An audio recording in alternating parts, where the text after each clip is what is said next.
Technically, we human are unisexual organism. We are unisexual organism. That means we can also use the term dioecious organism. Male individual possess some specific and peculiar sex organs or reproductive organs, and female possess their own types. We will all try to know what are their different reproductive organs, what kind of gametes they do produce, what are the different hormones. Those play important role in the production of those gametes. These are all things need to be discussed under this chapter, right? So, if we wish to start our journey with reproductive organs or sex organs,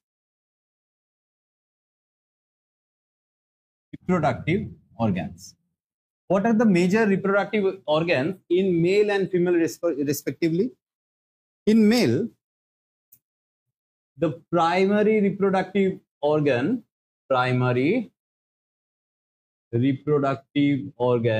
in male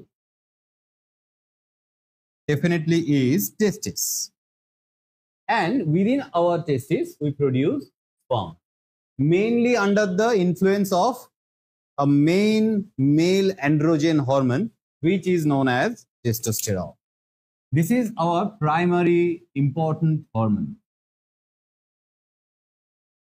Testosterone is our main male hormone.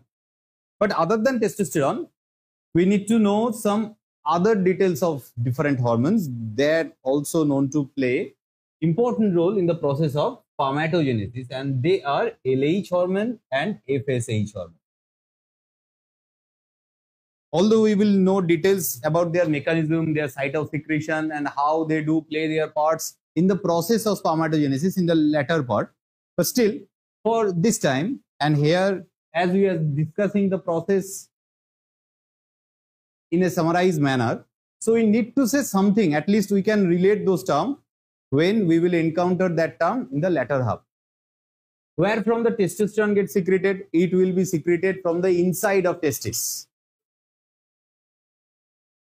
When we will try to examine the cross section of seminiferous tubule, we will find the source of testosterone. And where from these two hormones known to secrete? They are generally secreted from anterior pituitary, right? We all know that. They are being secreted from the anterior pituitary. Collectively, they are known as GTH. What is the full form of GTH? Gonadotropic hormone. Gonadotropins. They are collectively known as gonadotropins. So, being secreted from the anterior pituitary, LH exactly act on the Leydig cell. I am writing this term, but we still do not know what is the Leydig cell, where it is exactly found to be located. We still don't know that. But এটুকু আমরা একটু করে জানি যে Leydig cell বলে কিছু একটা পাবো in future. হয়তো খুব শিগগিরই পাবো, আজকে না হোক কালকে পাবো। এই সেলটার উপর মেইনলি LH হরমোন অ্যাক্ট করে। সেমিনিফেরাস টিউবুলস এর ভেতরেই বা ক্রস সেকশনে আমরা এটাকে পাবো। এটার আরেকটা নাম আছে জানো? This Leydig cell is also known as interstitial cell.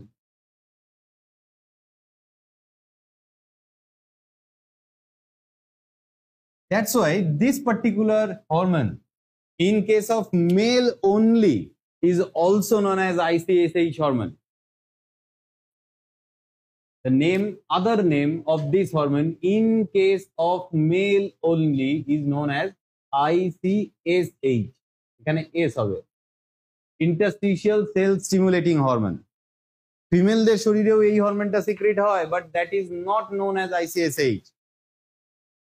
মনে রেখো, ডিটেলস তো আগামী সময় পড়বো। And what about FSH?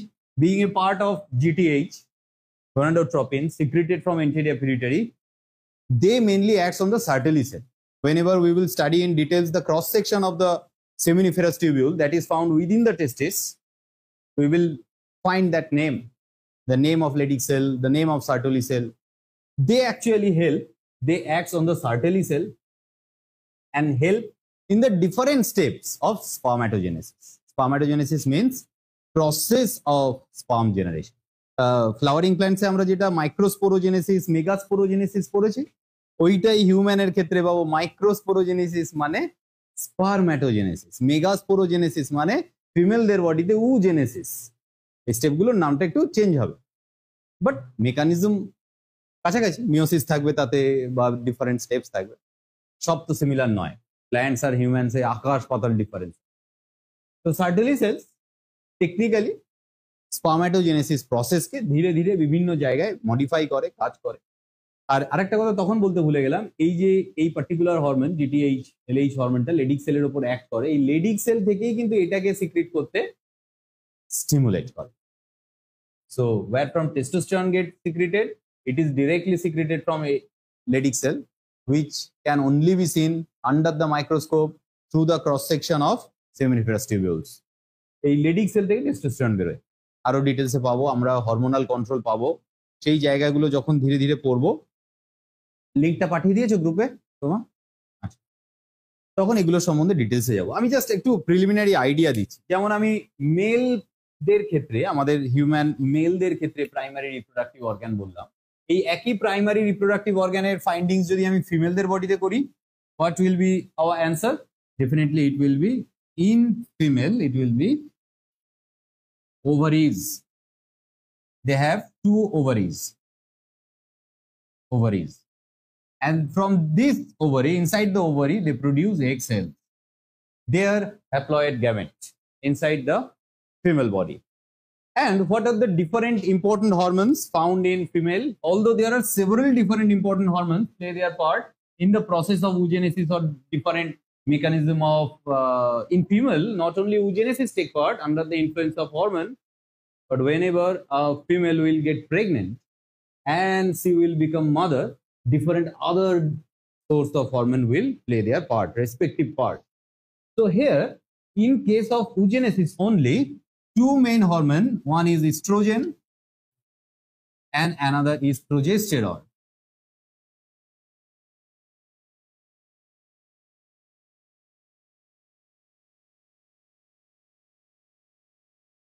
Play their respective part.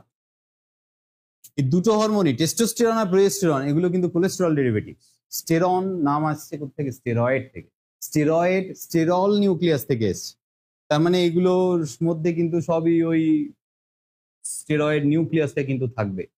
এরা কিন্তু সবাই স্টেরয়েড ডেরিভেটিভস।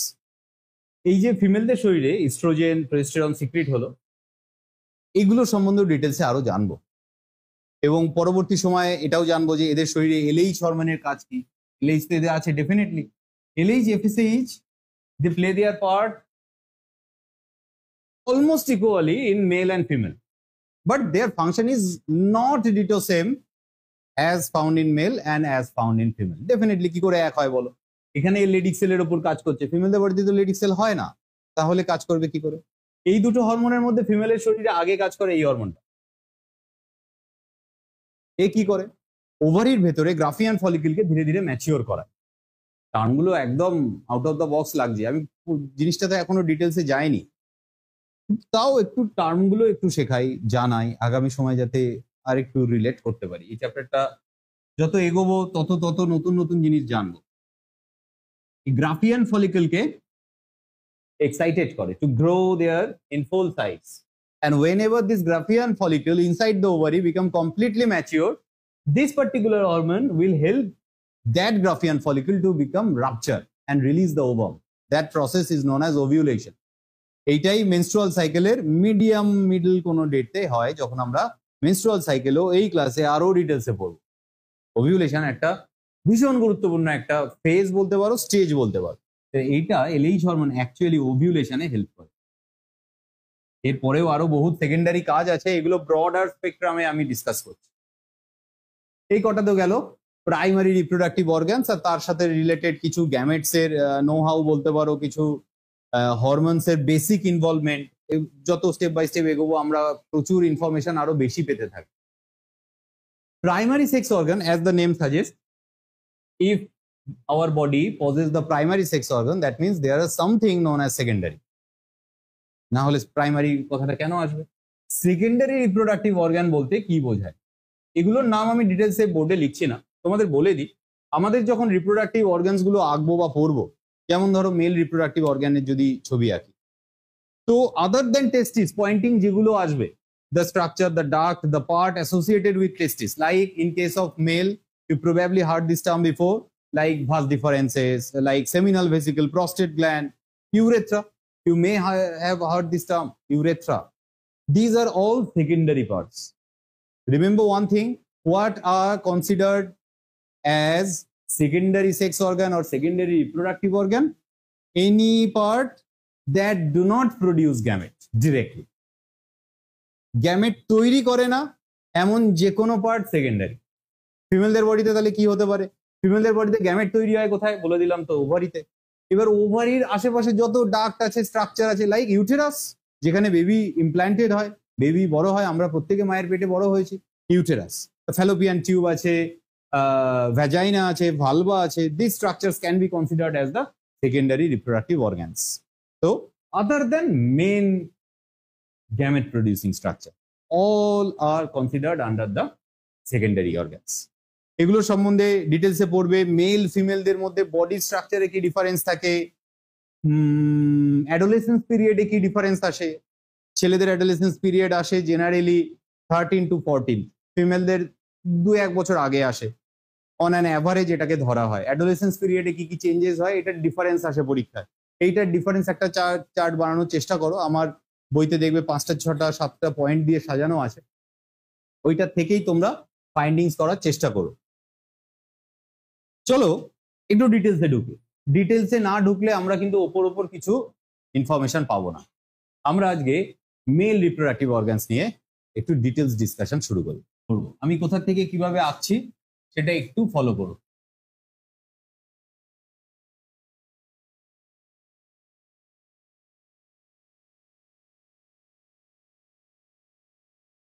চলো আরেকটু এটাকে ডিটেলস ফিল করি।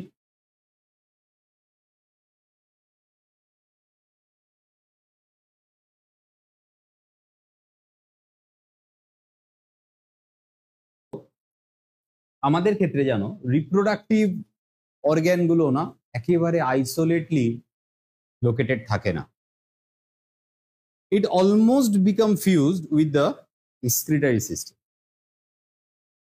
এটা আলাদা করাটা বেশ ডিফিকাল্ট। ইনফ্যাক্ট তোমাদের একটা জিনিস আমি দেখাই এই ছবিতেই, আমাদের এই স্ট্রাকচারটার সাথেই খুব ক্লোজলি অ্যাসোসিয়েটেড হয়ে আর একটা স্ট্রাকচার থাকে। দেখো তো আইডেন্টিফাই করতে পারো কিনা এই স্ট্রাকচারটাকে, কি মনে হচ্ছে এটা? This is ureter, this is urinary bladder. So from this place urine will get stored and thereafter finally they will be released through this common duct. So through this external duct actually both two things may be expelled out from the body. One is urine, but during sexual intercourse it will release sperm. In fact, sperm is not generally excreted out or rather expelled out from this urethra. It will be known as semen. We will know details about the semen, how it is different from that of sperm. But prior that, let's know different pointing. Number one is urethra. This common duct through which urine as well as semen or semen may pass out at different phase of time. This common duct is known as urethra. Number two, there are two such things, but here we are showing any one of them. It is testis. Thereafter, 3, 4 and pointing number 5. These three structures are actually secondary glands. First, this is known as Cowper's gland or bulbourethral glands. Look at your book for the spelling. This is Cowper's gland or bulbourethral gland. It is a very tiny structure present in male. Okay. Then number 4, prostate gland. This is also a very vital gland present in male reproductive structure. They are all considered as the secondary sexual organ or reproductive organ. And number 5, this is seminal vesicle. These 3 glands, play their important part in the process of sperm, not production, rather passage of the sperm. বাকিগুলো কাজ আমি পয়েন্টিংটা বলে নিই, এই তিনটের সম্বন্ধে যে তিনটে আমি রাইট দিয়েছি আরেকটু ডিটেলসে পরে বলছি। নাম্বার 6, এই যে পুরো ডাকটা, this is known as vas deferens. স্পেলিংটা দেখে নাও, এই ডিফারেন্স বানান কিন্তু যে ডিফারেন্স স্পেলিং তোমরা জানো সেটা নয়, ভাস ডিফারেন্স। নাম্বার 6 দুবার লেখা হয়ে গেছে, আই এম সরি। এই যে কমন রিজিয়নটা যেখানেই অ্যাকচুয়ালি এই দুটো ডাক্ট এসে ইউনাইট হয়, এই ইউরিনারি ব্লাডারের ওপেনিং থাকে, this is known as ejaculatory duct. এইখানে একটা স্যাক লাইক স্ট্রাকচার থাকে, অ্যাম্পুলা বলে তাকে। অনেক ক্ষেত্রে এরকম কোশ্চেন আসে কোনো কম্পিটিটিভ পরীক্ষায়, এই অ্যাম্পুলা রিজিয়নটা কাদের থাকে? অপশন দেয়া গেল ফিমেলদের থাকে, ফিমেলদের ডেফিনেটলি থাকে। অ্যাম্পুলা স্ট্রাকচারটা অ্যাকচুয়ালি ফিমেলদের ফ্যালোপিয়ান ডাক্টসের সামনের দিকে থাকে, মেলদেরও থাকে। You should know that. Ampulla কথাটা কোনো স্ট্রাকচারের নাম না, হ্যাঁ স্ট্রাকচারেরই নাম, রাদার বায়োলজিক্যাল স্ট্রাকচারের নাম। স্যাক লাইক যে কোনো স্ট্রাকচারকেই অ্যাম্পুলা বলা হয়, and it is present in male as well. This swollen sac-like structure is also known as ampulla. It is present in male reproductive organ. It is also found at the anterior tip of the fallopian tube. এবার ওই যেটা একটু right দিয়েছি, এদের কিছু একটু special character বলি। দেখো, স্পার্ম অ্যাকচুয়ালি তৈরি হয় এই জায়গায়, এর ভেতরে বেশ কিছু লোবিউলস আছে। আমরা এখনই এর ক্রস সেকশনাল ডিটেলসটা দিয়ে তোমাদের বোঝাচ্ছি how the cross section of the testis seems to appear. But sperm এখানে তৈরি হয়ে এই ডাক্টের মধ্যে দিয়ে ট্রাভেল করে এই অবধি আসে, and then it get enriched by different secretion of these glands respectively. Okay, these glands provide their nutritional role as well as different other roles. Like number 5, নাম আছে seminal vesicle. এ খাবার প্রোভাইড করে স্পার্মকে, এইখানে যেটুকু পথ যাবে, এবং ইনফ্যাক্ট যদি ফার্টিলাইজেশনে টেক পার্ট করে তো ভ্যাজাইনার ভেতরে যদি 1 দিন 2 দিন বাঁচতে হয়, স্পার্ম ফিমেল রিপ্রোডাক্টিভ ট্র্যাকের ভেতরে 3 দিন বাঁচতে পারে ম্যাক্সিমাম, 72 ঘন্টা, 72 আওয়ার্স। তো তার জন্য খাবার দরকার। স্পার্মের ভেতরে ইটসেলফ খাবার নেই, তার আশেপাশের ফ্লুইডগুলোই সেটাকে প্রোভাইড করে, এবং সেই প্রত্যেকটা গ্ল্যান্ডেরই সিক্রিশনের রেসপেক্টিভ পার্ট এই সিমেনের মধ্যে আসে। আমি পার্সেন্টেজ বলে দিই, এর রোলটা বলি। এ খাবার হিসেবে মেইন একটা জিনিস প্রোভাইড করে, দ্যাট ইজ ফ্রুক্টোজ। এছাড়া ক্যালসিয়াম আয়ন দেয় এবং আরো কিছু সাপ্লিমেন্ট ফ্লুইডের মধ্যে দিয়ে এ প্রোভাইড করে। সিমেনের কম্পোজিশনে এই সেমিনাল ভেসিকল এসভি এর পার্সেন্টেজ প্রায় 65 to 70% থাকে। এতটা বেশি কন্টেন্ট সেমিনাল ভেসিকল একা দেয়, সিমেন যেটুকু রিলিজ হয়। রিমেম্বার, আমাদের রিপ্রোডাক্টিভ গ্ল্যান্ড থেকে বা পার্ট থেকে যে স্ট্রাকচারটা বেরোয় বা যে ফ্লুইডটা রিলিজ করে মেলরা, that is not known as sperm. স্পার্মের কন্টেন্ট এখানে খুব কম থাকে। স্পার্ম থাকে কত পার্সেন্ট জানো? 2 to 5%।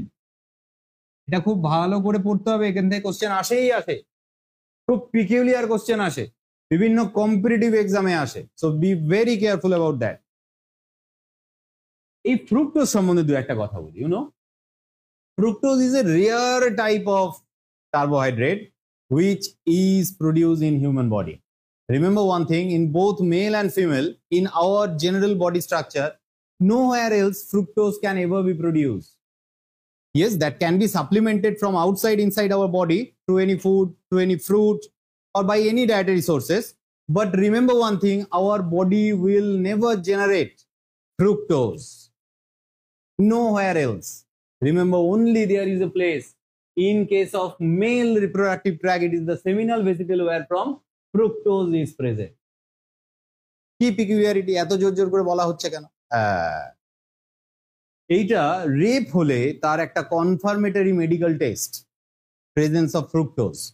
এই ফ্রুক্টোজটা কিন্তু যেহেতু মেলদের বডিতেই তৈরি হয় এবং এই সিমেনের মধ্যে দেখো সেমিনাল ভেসিকলের কন্টেন্ট কতটা হাই থাকে, সো পসিবিলিটি প্রচুর বেশি থাকবে সিমেনের মধ্যে ফ্রুক্টোজকে পাওয়ার। আর এই ফ্রুক্টোজের কেমিক্যাল যে ডিটেকশন টেস্ট, সেটা হেল্প করবে যে ফিমেলের ভ্যাজাইনার ভেতরে বাস্তবেই স্পার্ম ঢুকেছে কিনা, নাকি অন্য কিছুকে ভুল অ্যালিগেশন আনার চেষ্টা করা হচ্ছে। এটা কিন্তু কনফার্মেটরি টেস্ট। এটা ফিমেলদের বডিতেও কোথাও তৈরি হয় না, একমাত্র মেল বডির রিপ্রোডাক্টিভ পার্টে তৈরি হয়। এটা থেকে এক্সটার্নাল নলেজের জন্য কোশ্চেন আসতে পারে, তো আমাদের এটা জেনে রাখা উচিত। 4 নম্বরের নাম কি আছে? প্রস্টেট। প্রস্টেট গ্ল্যান্ডের কথা আমরা প্রচুর শুনি, অনেক ক্ষেত্রে শুনি যে একটু বয়স হয়েছে মানুষের প্রস্টেট অপারেশন করতে হবে, বিভিন্ন অ্যাসোসিয়েটেড প্রবলেম হয়। প্রস্টেট গ্ল্যান্ডে বেশ কিছু প্রবলেমের কথা, মেডিকেল প্রবলেমের কথা আমরা প্রায় শুনি। এই প্রস্টেট গ্ল্যান্ডও কিন্তু নারিশমেন্ট দেয়, সিমেন্টকে বেশ কিছুদিন বাঁচতে সাহায্য হেল্প করে। আরেকটা লাস্টে গ্ল্যান্ড আছে, that is number 3, very very minute in shape, that is bulbourethral gland. They help in the production of mucus, they help some kind of alkaline secretion, you know. These gland produce different alkaline secretion. কেন sir alkaline secretion করে কেন? দেখো, digestive সিস্টেমে যখন পড়েছিলাম আমরা, একটা basic concept জানা ছিল, হয়তো 11-এ তোমাদের ছিল না, বাট 9-10 কোথাও তো ডাইজেশন পড়েছো। একটা বেসিক কনসেপ্ট তোমরা কিছুটা জানো। যেমন আমি তোমাদের একটু হিন্ট দিই, আমাদের স্টমাকে প্রচন্ড স্ট্রং একটা অ্যাসিড থাকে যার পিএইচ রেঞ্জ 1.5, স্ট্রং অ্যাসিড। সেটা যখন ইন্টেস্টাইনে যায়, তাকে কাউন্টার করার জন্য প্যানক্রিয়াস সিক্রিট করে বা ওদিকে গল ব্লাডার সিক্রিট করে বেশ কিছু alkaline fluid. What is the reason to produce that alkaline fluid? Just to neutralise that effect of acid. তাহলে স্পার্ম কোথায় যাবে ইন ফিউচার, যার জন্য অ্যালকালাইন স্টোরেজ বাড়াচ্ছে? ভ্যাজাইনাল ট্র্যাকের ভেতরে। Vaginal track, female reproductive track, কিন্তু অ্যাসিডিক ইন নেচার। সেইটার ভেতরে যাতে সার্ভাইভ করে সেই জন্য অ্যালকালাইন ব্যালেন্স দেওয়া থাকে।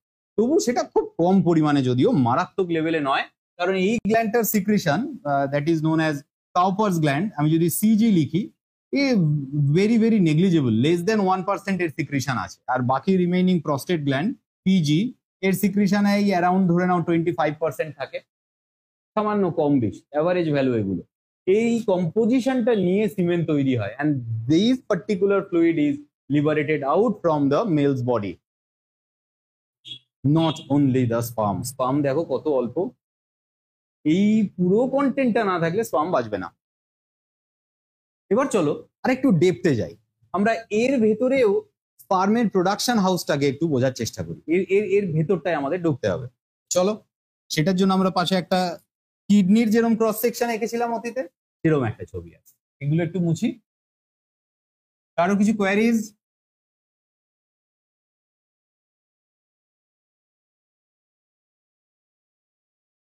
থাকলে বলতে পারো, আর না থাকলে চলো ক্রস সেকশনটা আঁকি। কার? টেস্টিসের ক্রস সেকশন। এই স্ট্রাকচারটা দেখছি আমরা, এটাকে চলো একটু বড় করে আঁকি।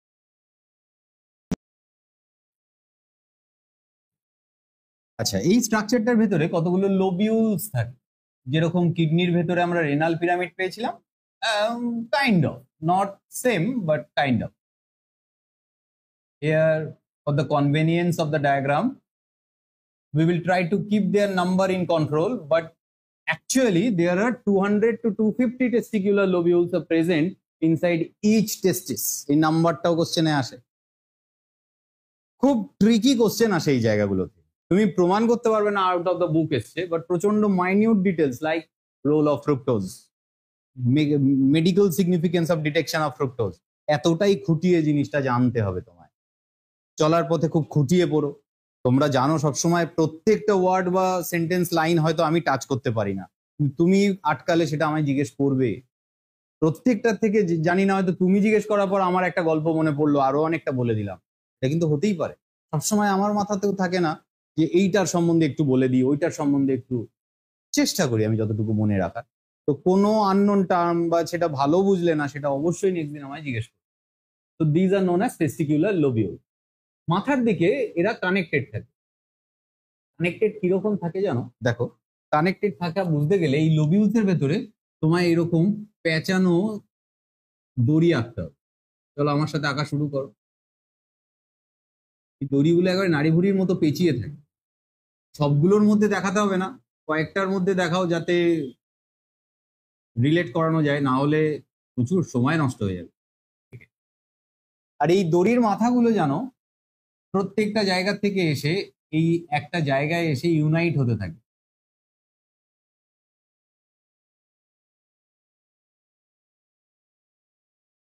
প্রত্যেকটার থেকে একটু একটু করে দড়ির মাথা এসে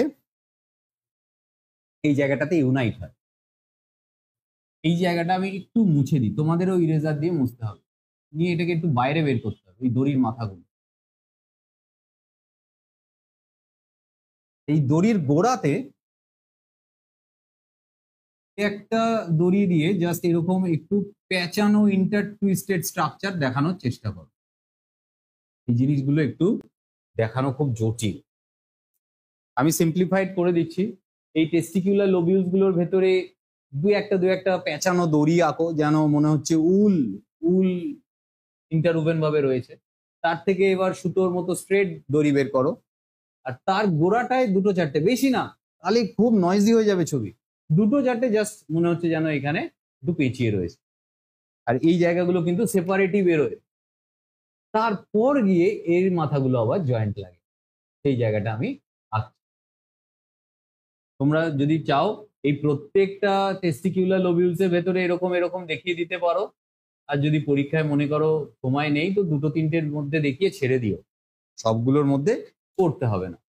টিচাররাও জানে এই ছবিটার ওই ডিটেলসটা দেখানো খুব ডিফিকাল্ট। নাও হোয়াট, এই যে প্যারালাল সুতোগুলো বেরিয়েছে এরগুলোকে সেন্টার করে এরকম একটা ডটেড স্ট্রাকচার আঁকো, আগের ডটটা একটু মুছে দিয়ে।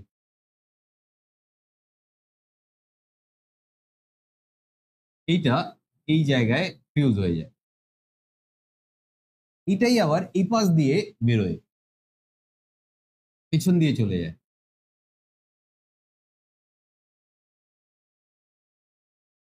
এই স্ট্রাকচারটা এবার এই পাশের যে পার্টটা রইলো সেটা সলিড করে দিতে পারো।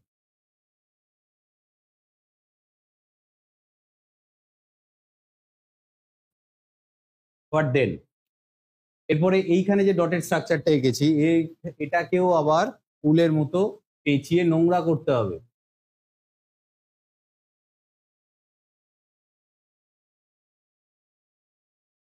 রাফলি ধরো 5টা কি 6টার মাথা এরকম ভাবে পেঁচিয়ে নিচ অব্দি ফিউজ করিয়ে দাও, ডান। মানে প্রচুর প্রচুর মাইনিউট ছোট্ট ছোট্ট সুতোর মতো স্ট্রাকচার, খুবই ইন্টারউভেন থাকে। এই ছবিটা বাড়ি থেকেও তোমরা একবার এঁকে এনো পরিষ্কার করে, এবং একটু বড় করে, একটু বড় করে না আঁকলে একেবারে একটা পেজের ফুল পেজ বলছি না, স্টিল একটা একটা ভদ্র সভ্য সাইজ, একেবারে এইটুকু এঁকো না। It will be very hard to distinguish different linings or stages or the different layers. এবার চলো পয়েন্টিং গুলো শিখি। মোটামুটি বুঝতে পারলাম টেস্টিসের আউটার অ্যাপিয়ারেন্সটা কিরকম হয়। ওভারঅল তো স্মুদি দেখতে, কিন্তু কোনো এক সাইডে অতিরিক্ত দড়ির চাপে একটা সাইড ফুলে থাকে। পুরো বাইরের থেকেই বোঝা যায়, যারা মেডিকেল প্র্যাকটিশনার্স তারা যখন ডিসেকশন করে হিউম্যান বডি, তো টেস্টিসের একদম আউটার অ্যাপিয়ারেন্স ক্লিয়ারলি বোঝা যায় যে ওভাল, তার পাশ দিয়ে মোটা কিছু একটা দড়ি ভেতর থেকেই রান হয়ে বাইরে বেরোয়, সেটাই এই স্ট্রাকচারটা। পয়েন্টিং গুলো শিখি, দেখি। এই প্রথম তো এই ভেতরের দড়িটাকে কি বলে, এখান থেকেই স্পার্মের জার্নি শুরু। This is known as seminiferous tubules. এই লালটা প্রত্যেকটা টেস্টিকুলার লোবিউলস এর ভেতরে যেগুলো থাকে। তারপর দেখো এরা বেরিয়েই মুখে এক জায়গায় জট পাকাচ্ছে, এইটার একটা নাম আছে, this is rete testis, RETE, rete testis spelling এক। তারপর এই যে প্যারালাল যে দাগগুলো আমরা টেনেছি তার মধ্যে কোনো একটা জায়গা থেকে দাগ কাটো, নিয়ে বাইরে আসো। 3 নম্বর ভাষা ইফারেন্সিয়া, ভাষা VASA, ইফারেন্সিয়া গেল। Then these parallel threads unite to form these interwoven multi-twisted structure. This is known as epididymis. And these epididymis then become fused, and when it try to eject out from the testis structure, it will be known as vas deferens. এটাই vas deferens হয়ে টেস্টিস থেকে বাইরে, এই যে এই দেখো বাইরে বেরিয়ে চলে এলো। টেস্টিসের বাইরে বেরোলে ভাস ডিফারেন্স হয়। ভাস ডিফারেন্সের কোনো পয়েন্টিং আমরা ভেতরে কিন্তু আঁকিনি, এটা কিন্তু খেয়াল রেখো। ভাস ডিফারেন্স ইমিডিয়েটলি অরিজিনেট হয় কোন স্ট্রাকচার থেকে, এই এপিডিডাইমিস থেকে। এপিডিডাইমিস স্পেলিংটা একটু কেয়ারফুল থেকো। এপিডিডাইমিসের আবার 3টে পার্ট আছে, এত ডিটেলস লাগে না, বাট বলতে হয় কখনো নিড বা এরকম হাইলি কম্পিটিটিভ পরীক্ষায় চলে আসে। একটা তো এই ওপরের দিকে বেশি বাল্কি রিজিয়ানটা, এটাকে বলা হয় হেড এপিডিডাইমিস আর ক্যাপিউট বলে এটাকে। একটু জেনে রাখতে হবে কারণ এখান থেকে অতীতে প্রশ্ন আমরা পেয়েছি, ক্যাপিউট বলে। তারপরে এই মিডল পার্ট এর যে কোনো একটা জায়গা থেকে আমরা পয়েন্টিং টানতে পারি, এটাকে বডি বলা হয়, বডি অফ এপিডিডাইমিস, আর এটাকে কর্পাস বলা হয়। তো হোয়াট ইজ কর্পাস নিয়ে 4টে অপশন দিল, তোমার এটা জানা থাকলে অপশনগুলো চেনা লাগবে, না হলে সবই অচেনা লাগবে। আর একদম মাথার দিকে এই শেষের দিকে এটাকে বলা হয় tail epididymis or Korda epididymis. Korda কথাটা এসছে কর্ডাল থেকে, কর্ডাল কথার মানে লেজ, কর্ডাল বোন ভার্টিব্রেটসদের মধ্যে পেয়েছো কর্ডাল কথাটা, কর্ডাল মানে লেজ, লেজের দিক, টেইল রিজিয়ন, তো এটাকে টেইল এপিডিডাইমিস বলে। মনে থাকলে ভালো, শুধু জেনারেল ব্যাচের জন্য যারা প্রিপারেশন নিচ্ছ তাদের এতটা ডিটেলস না পড়লেও হয়, বাট আমার বলাটা কর্তব্য। যেমন বলা কর্তব্য, এইখানে টেস্টিসের ডিফারেন্ট লাইনিংস আছে। টেস্টিসটা যেটা বাইরের থেকে দেখতে লাগছে, এটা কিন্তু অনেকগুলো মোটা লাইনিং থাকে সেমিনিফেরাস টিউবিউলসকে গার্ড করার জন্য। এখানেও লাইনিং এর আলাদা আলাদা নাম আছে। যেমন সবার এই বাইরের দিকে ধরো এই দুটো লেয়ার নিয়েই একটা লাইনিং আছে, এই লাইনিংটাকে আমি কি নাম দিই, ধরো ক্যাপিটাল এ দিই, আমি নাম বলছি। তার পরের লাইনিং হলো এইটা, এই জায়গাটা দেখে মনে হচ্ছে না ফাঁকা, বাট না, এই রিজিয়নটার একটা নাম আছে, এটা আমি ক্যাপিটাল বি দিলাম। তারপর থার্ড লাইনিং হলো এই ব্লু লাইনিংটা, যেটা ইমিডিয়েটলি টেস্টিকিউলার লোবিউলসকে গার্ড করে থাকে। এই তিনটেই টেস্টিসের বলতে পারো এপিডার্মিস ফর্ম করে বা আউটার লেয়ার তৈরি করে। এই তিনটে লেয়ার নিয়ে টেস্টিকিউলার লোবিউলস গুলোর আউটার লাইনিং তৈরি হয়। একটা একটা করে বলি, তোমরা লেখো। যেমন সবার প্রথম এ, যেটা আউটার মোস্ট লাইনিং, সেটার নাম টিউনিকা ভ্যাজিনালিস।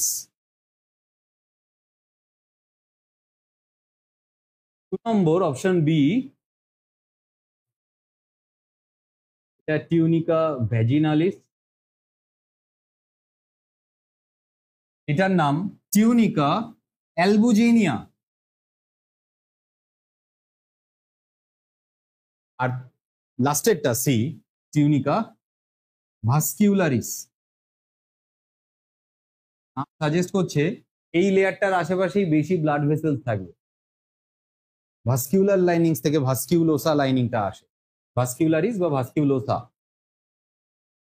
এটা মনে রাখতে হবে। কিন্তু এখানে গন্ডগোল একটা আছে, এই নামটা কিরকম ফিমেল ফিমেল শোনাচ্ছে না? কারণ আছে। তোমাদের একটা জিনিস বলি, ভাই মজাদার জিনিস, ছত্রে ছত্রে অ্যামেজিং জিনিস লুকিয়ে আছে আমাদের শরীরে। জানো, আমরা মায়ের পেটের ভেতরে যখন ছিলাম 2 মাস অব্দি আমাদের সেক্স ডিটারমাইন্ডই ছিল না, অলদো আমরা এক্স আর ওয়াই ক্রোমোজোম তো পেয়ে গেছি ঠিকঠাক, জাইগেট থেকেই ডিটারমাইন্ড, বাট টেস্টিস হবে না ওভারি হবে সেটা ডিটারমাইন্ড ছিল না ফার্স্ট 2-3 মাস। তাই তোমার কোথাও মনে হয় না কিছু শুরুর দিকের ডেভেলপমেন্ট, যেটার যাই হয়ে থাকুক না কেন, এমব্রায়োনাল টিস্যু গুলোর কোথাও এক ছিল? 2-3 মাস তো বসেছিলাম না, মায়ের পেটে তো বড় তো হয়েছি আমরা সবাই।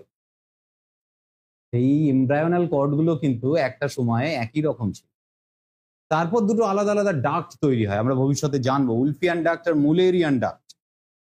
ছেলেদের নাম শুনলে বোঝা যাচ্ছে নেকড়ে নেকড়ে, বাজে হয় ছেলেরা, আর মুলেরিয়ান হলো, আমাদের ক্ষেত্রে উলফিয়ান ডাক্ট ডেভেলপ হয়, টেস্টোস্টেরন সিক্রিট হয় এবং and thereafter the testis formation starts। এই যে কোনো না কোনো একটা 2-3 মাসের কমন অ্যানসেস্টার থাকে আমাদের শরীরের, মেয়ে এবং ছেলে উভয়েরই, তার কিছু কিছু এফেক্ট কিন্তু আমাদের বডিতেও দেখায়। হাতটা সরাও, নালে ঘর থেকে বের করে দেবো। কিরকম থাকে আমি তোমাদের বলি, ফিমেলদের ভ্যাজাইনার কাছে একটা পার্ট থাকে, নাম ক্লিটোরিস, পড়বো, আছে, সবই পড়বো। সেই পার্টটা টেস্টিস না সরি পেনিস, ছেলেদের পেনিসের ভেস্টিজিয়াল পার্ট বলে। হ্যাঁ, এগুলো হলো, মেয়েদের তো পেনিস ডেভেলপ হয় না, ছেলেদের পেনিস যে টিস্যু থেকে ডেভেলপ হয় সেই টিস্যুটা থেকে ক্লিটোরিস ডেভেলপ হয়।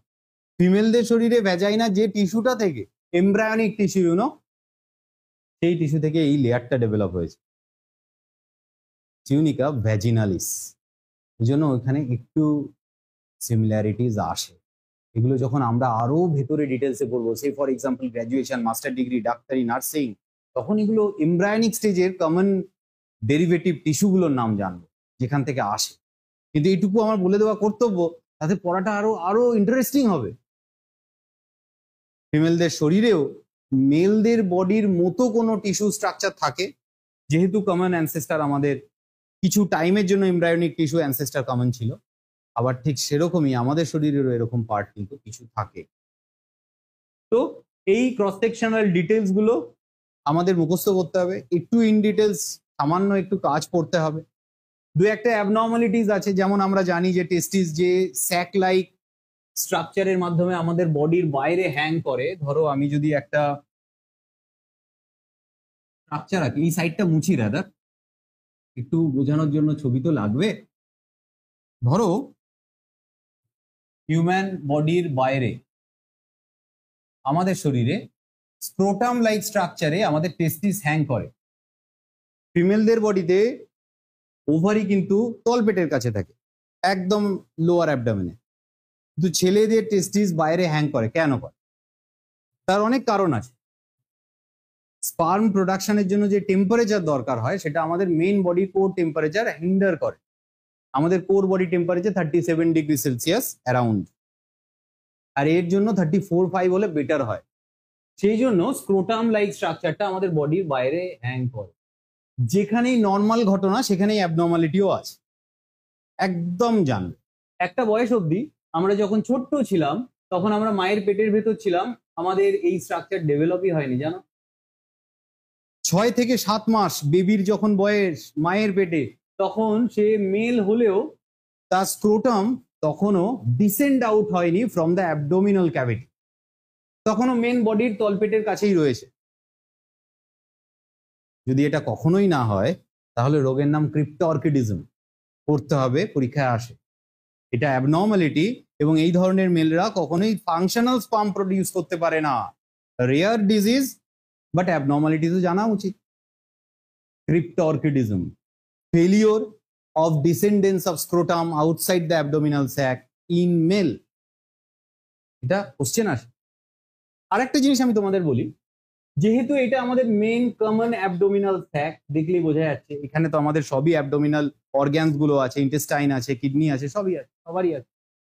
এইখান থেকে যদি স্ক্রোটাম হ্যাং করে বাইরে, তাহলে এখানে তো কোনো কমন একটা চ্যানেল দরকার হয় না, যেই চ্যানেলের মধ্যে দিয়ে এইখানেও নার্ভ, ব্লাড ভেসেলস গুলো স্ক্রোটাম টেস্টিস অব্দি যাবে। এই ক্যানেলটাকে বলা হয় ইঙ্গুইনাল ক্যানেল। এই ক্যানেলটা কখনো ইন্টেস্টাইনের এক্সেসিভ বৃদ্ধি হলে বা কিছু অ্যাবনর্মাল পজিশনিং হলে ব্লক হয়। আর এই ক্যানেলটা যদি ইন্টেস্টাইনের কিছু অ্যাবনর্মালিটির কারণে ব্লক হয়ে যায়, তাহলে এই টেস্টিসের ভেতরে ব্লাড আর নার্ভ সেন্সেশন দুটোই হ্যাম্পার হয়, and that also hamper the process of spermatogenesis. Blood দিয়েই তো খাবার যায়। এইটাকে বলা ইঙ্গুইনাল হার্নিয়া। হার্নিয়া বহু ধরনের হয়, এটা একটা টাইপ জানলে এরকম আরো ডিটেলসে খুঁটিয়ে পড়ো। সব কথা আমার মনে থাকে না, আমি কিন্তু অনেক ডিটেলসে বলার চেষ্টা করি, তারপরেও কিছু আটকাবে, পাবে নতুন, আমাকে তুলে ধরো, আমি তোমাদের দারুণ করে বুঝিয়ে দেবো, কথা দিচ্ছি। এই জায়গাগুলো পড়লে তোমরা মানে হেন কোশ্চেন নেই, পারবে না, হতে পারে না।